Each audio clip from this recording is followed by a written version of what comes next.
So guys, only a few months after 1.0 came out, Squad has apparently just got another massive new major update to version 2.0.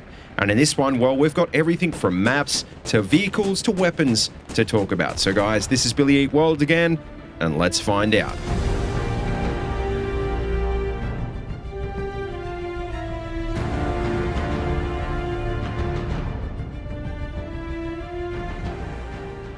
Alright guys, how you going? Welcome to the video, and like I said, Squad version 2.0, well, it just came out yesterday, which is actually kind of weird because it took them about 5 years to get to 1.0, and now apparently they're at 2.0 in less than 6 months. And look, that's a bit confusing, but I think when it comes down to it, really, it's just a difference in naming conventions. What this basically is just a regular major update. Most games would be calling this something like 1.2, so look, don't expect anything too fancy in this one. It's not like it's a completely new game, but it does add a bunch of cool new stuff. Now, as for the update itself, well, it clocks in at roughly 9 gigs or something like that, so it's a pretty big one.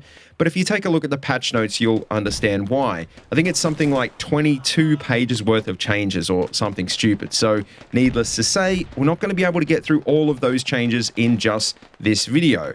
And also, I should mention, apparently V2 has also introduced a bunch of new bugs. And once again, I don't really want to cover that sort of stuff in this video. But if you are interested, I will leave some links to the Squad official Discord down below, and you can check that out, as well as some links to some videos that do a much better job of explaining the bugs than I will in this one. Alright, so what is actually in that 9 gigs? And well, the first thing you're probably going to notice is the brand new map, which is called Goose Bay. And it's actually pretty interesting because it's based on a real-world Canadian Air Force base. And as you can see, it's surrounded by fairly dense forest, broken up by fairly big open snowy fields.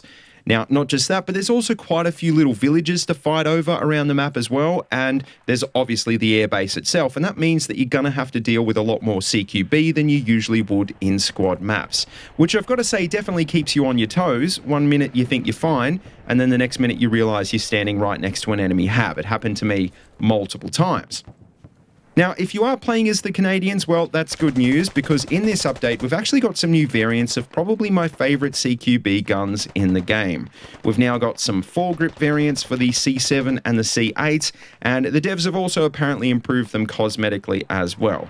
Also, for the Insurgent faction, we've now got the brand new RPD light machine gun, as well as 3 variants of the Mosin Nagant bolt-action rifle. And not just that, but we've also got 2 new launchers as well, the heavy Russian RPG-28 and the British NLAW, which is actually kind of cool because you can drag your mouse in the first few seconds after you fire it, and it'll actually program its trajectory.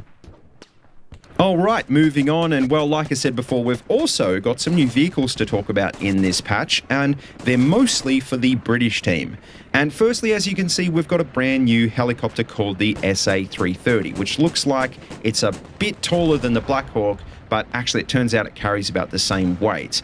Now, not just that, but we've also got the new and improved FV520 Warrior infantry fighting vehicle, which apparently has a much better 40mm autocannon. And in addition to that, we've also got the new LPPV armoured car, which I guess is kind of like a step down from an MRAP. It's more mobile, but at the expense of armoured protection.